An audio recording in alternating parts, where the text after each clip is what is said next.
Okay. Hi, everyone, and welcome to Penny for Your Thoughts. This is the first instalment in Orlando Magic UK's weekly review show.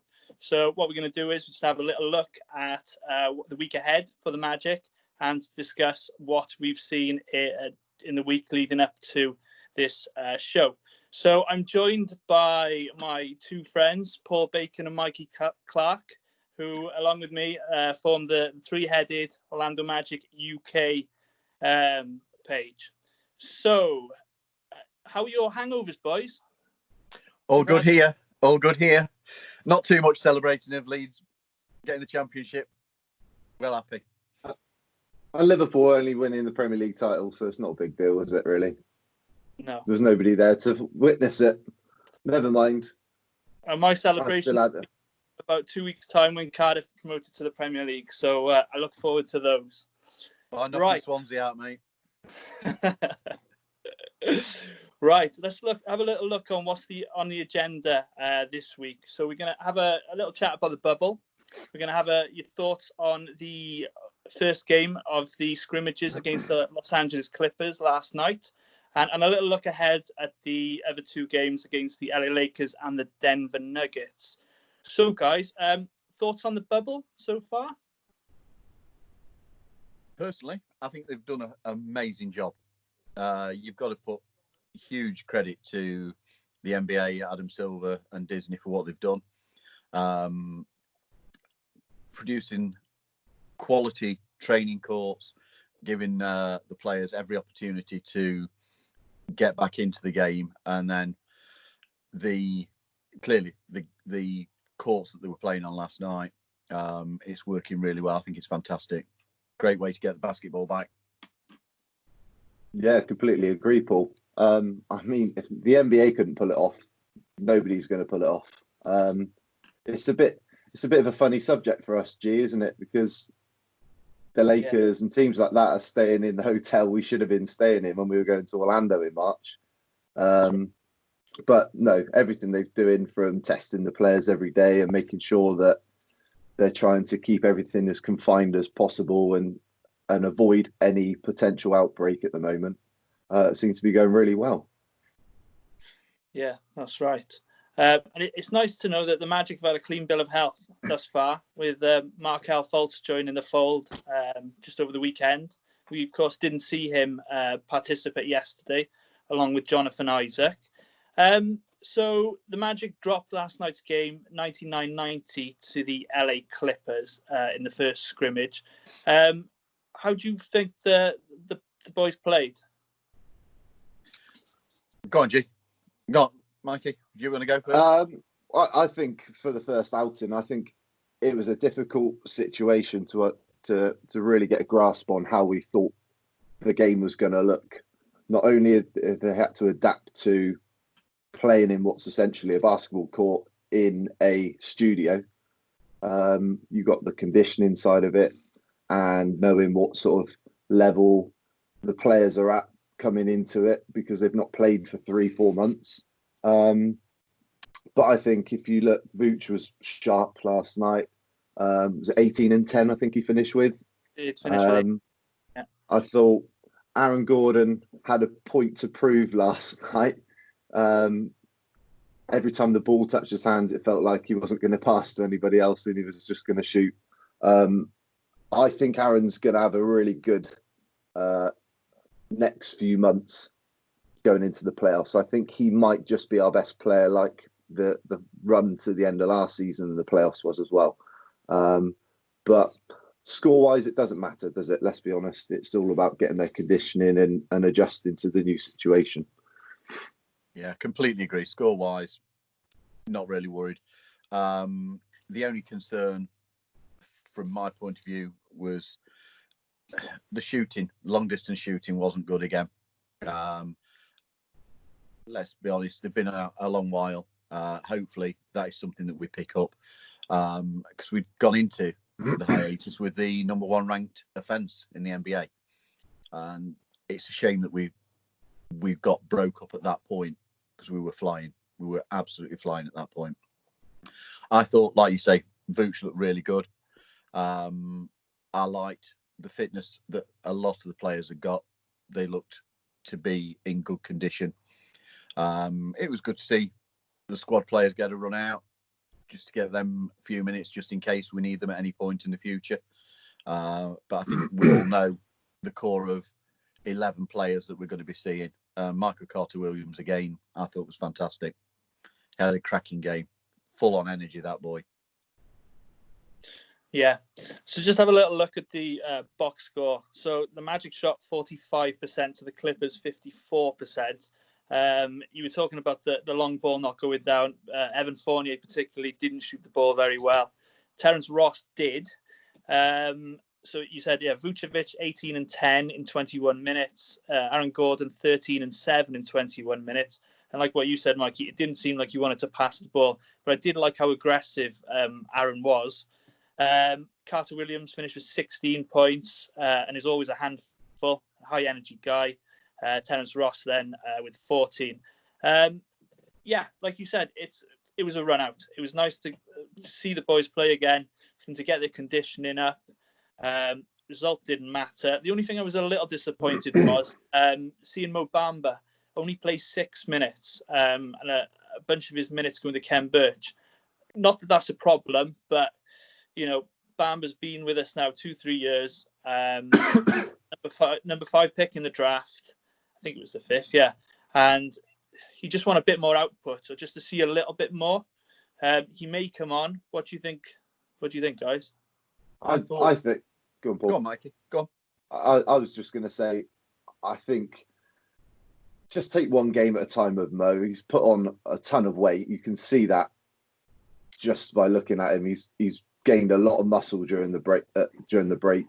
And he's just got to adjust to playing in a new weight and getting up and down the court and playing at pace and being in the right position. And just, I wouldn't rush him along. I think on Saturday when we play the Lakers, you'll probably see him play, I don't know, another 4 or 5 minutes on top of what he played last night. Maybe going into the Nuggets game, they might bring him back up to more of a what I'd call a backup role. A backup role, yeah, exactly. Yeah, more regular minutes. Yeah, exactly. Yeah. So I'm not too disappointed with Bamba. I think if he plays the same minutes on Saturday, then yeah, it might be taking a bit more time with him. I thought I actually read that he was only going to have 5 to 6 minutes.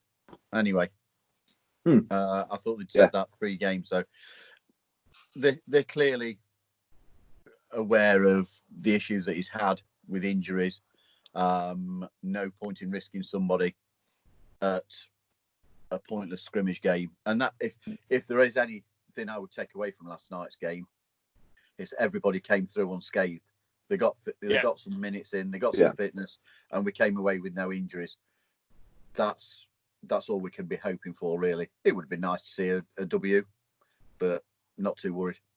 No, that's it. But in fairness, in the first quarter and the second quarter, we made runs. We took the lead. We were up 6, 7, 8 points at one point. Then, the bench did come in. We did surrender that lead. And like you said, end of the game, we were playing Johnson, Law, Iwundu, players, aren't going to finish games when it comes to the crunch.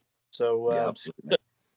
So looking ahead now, we've got the LA Lakers in a nice UK-friendly time at 5 o'clock, I think it is, on Saturday, then followed by the Denver Nuggets on Monday. What are we expecting? I know we've mentioned bits and bobs of it already, but just another run out? I think much the same. That we will see the whole squad getting minutes. We will see. I would expect that Mo perhaps has a few more minutes. Hopefully we get to see Markel this time round because that then at least starts to put more regular balance to the rotations that you would expect to see. I think that, again, the results immaterial. It's all about avoiding injury, getting some sharpness, getting some match fitness, and seeing the dynamic of the team building back. That's what we're after for the Lakers game. Yeah. I think Saturday's going to be similar. I think Monday is when we'll probably see Yeah, Clifford shorten the rotation now, and make sure that the 9-man rotation, 10-man rotation, whatever he's going to go with, that they're ready to hit the ground running against the Nets next Friday. That's what they're building up for. So yeah, I think I agree with Paul. Saturday, I'd expect something of the same and Fultz to feature, and then maybe the Nuggets, that rotation gets shortened, and you won't see players like Fraser and Vic Law and players like that. Yeah. I think hasn't Steve Clifford said that he anticipates using a larger rotation, perhaps up to 11 players in the playing games, the seeding games. Mm-hmm. He's expecting to perhaps use a larger number of players with fitness and demands that there's going to be on playing so often in such a short period of time. So I think when we came to the start of the season anyway, we were all talking that we have a core of 11 players, 11, 12 players that we're happy to see brought in at any phase of a game. And then you've got those other guys like your Melvin Fraziers. We all know I'm not a fan of his, who are there. I'll be nice and say make up the numbers. I'm sorry, I can't help it. I can't pretend I like the guy. That's fair enough. What do you think, G? What do you think you're going to see on Saturday? Well, we're going to see a longer game. It's 12 minutes a quarter as opposed to the 10-minute tune-up we had yesterday. But like what you said, Saturday will be a bit more like yesterday, last night was. And Monday we should see, perhaps the starters playing, pushing on 30 minutes, just to get them, as tuned up as possible. You're hoping for your best players to perform right out of the gate. That's what we need. We don't want to burn ourselves out at the same time. So I think it's a really interesting situation, though, because if you think we're in a situation where we've got to be ready next Friday, along with the Nets and the Wizards and the Suns and the Blazers, all of those teams can't take it easy. They've got to be ready to play next week. Whereas the top seeding teams, they can almost use the seeding games unless they're playing for position, unless they're trying to finish in a certain seed and get a certain matchup. Those teams can almost look at as the seeding games like their extended scrimmage games, can't they? They have rest players if they need to. Teams like the Bucks, the Lakers have got 11 warm-up games. There's nothing at stake for them. They just want to get some rhythm, some fitness, and some continuity. Again, we've got a little bit more to play for. Yeah. Mikey and I were speaking earlier in the week, and Mikey was listening to the Zach Lowe podcast, and I think you said, Mikey, that you're expecting a few more surprises, perhaps some shock results when we first start out with the higher seeds like the Lakers and the Bucks not playing their full, 9-10 man rotation from the off. So that's interesting. We're going to see those players, but I don't think that we'll see LeBron, for example, playing the number of minutes that you would expect to see him come the game's meaning something. Yeah. No. Right. So look at the Magic rotation. One player that is we'd like back is Jonathan Isaac. Absolutely. Let me just put it out to you. Prediction: when do you think we'd see Jonathan Isaac, if at all? I think there's potential from the way that John Hammond was interviewed last night and how we've listed him as part of the squad for the bubble, that we will see him in the playoffs once we get to the playoffs potentially. Perhaps he may feature latterly in these seeding games for a few minutes, just to get him some fitness, just to get him some game time. But I don't think we'll see him until we are settled and in a position where we've definitely qualified. Yeah. It's a hard I'm one. not sure. I don't think they've got a timeline on when they think he's going to come back. But the way that they've kept everything on the down low, like they did with Fultz in the summer, and then all of a sudden they put that video up, didn't they, and invited the media and said Fultz is ready, and then the hype started then. But I think there's been a couple of videos that have been surfacing that the Magic made last week where Isaac was dunking with a brace on his knee. And later in the day, they took that down and edited it without that in there. So there was no footage of Isaac. So whether they're just doing that to dampen everyone's expectations, whether he's going to come back or not, who knows? But I think they're just trying to not put a timeline on his return. I think if he does come back, I think it will be before the playoffs. It might be maybe one of the last 2 or 3 games of the seedings. So he's ready for the playoffs, or at least can have some involvement in the playoffs. But I don't know, it's too difficult. What do you reckon, G? A bit like you. I think perhaps games 6, 7, 8, you ease him in. Hopefully, we don't have to have this in play-in game or whatever it's called. We don't have to worry about that with the Wizards. So hopefully we lock 7 up. Look forward to a first-round meeting with probably the Toronto Raptors or the Boston Celtics. And then, if we can get him some minutes in games 6, 7, and 8, get him ready. There'll probably be a little bit of a break before the playoffs start. And then, he's a competitor. He wants to go out there and play. So hopefully we see him start and do great things. So that's my hope. But like you said, nobody knows. The Magic are keeping everything under wraps, and that's just the way the organisation's run. Which I think quite happy with. He's close. I think he's getting closer, a lot closer than we ever hoped he would. Yeah. So at this point, we'd probably give predictions, but there's no point. There's no point putting a prediction on the Laker game or the Nuggets game. We don't care. We just want no injuries, don't we? Absolutely. Yeah. Touch wood. So at this point of the show, we're gonna go round robin, have a bit of a trivia quiz. So this week I've set the question, and I know you've been dying. I'm dreading this part. So then, from the current Magic roster this season in the bubble, the question is, so you can confer between yourselves, which 3 players from the current Magic roster were originally drafted by the Philadelphia 76ers? Okay, one's very obvious. That's quite easy, yeah. So go on then. Mr. Fultz.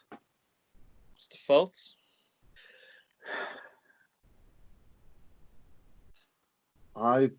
It might be sneaky. James Ennis. It wasn't James Ennis. I'm going to say he came to us from them, but I didn't think he was drafted by it. No. He was drafted by the Atlanta Hawks, Ennis was. Have we only got Markel so far? Did I miss somebody? No, we got Vooch. I thought Vooch. Yeah. Markel. I didn't hear you say Vooch. I apologise. Vooch played his first season and then was involved in the Howard trade. Yeah. So if you want a clue, I can give you It's MCW. MCW. Absolutely. Rookie of the year. I'm going to say, I ought to have got that one straight away because I saw him in his rookie season. Yeah, there you go. So he wasn't too close, was it? That's right. I'm all right. I'm happy with that. Good. Got a stinker for you next week, G. Yeah, bring it on. It's like being on Pointless. Yeah, so that wraps it up for us today. We can be found on all sorts of social media. The boys have been very busy putting together a website. Do you want to tell us where we are, guys? Yeah, so you can find us at orlandomagic.uk.com, and you can find us on Twitter, Facebook, Instagram, and YouTube at Orlando Magic UK. All the links are on the website. And yeah, we're putting out weekly content. This is something new we're going to be doing. Paul's been working hard with all the articles that are going up on the website, so we got some help to do with that next.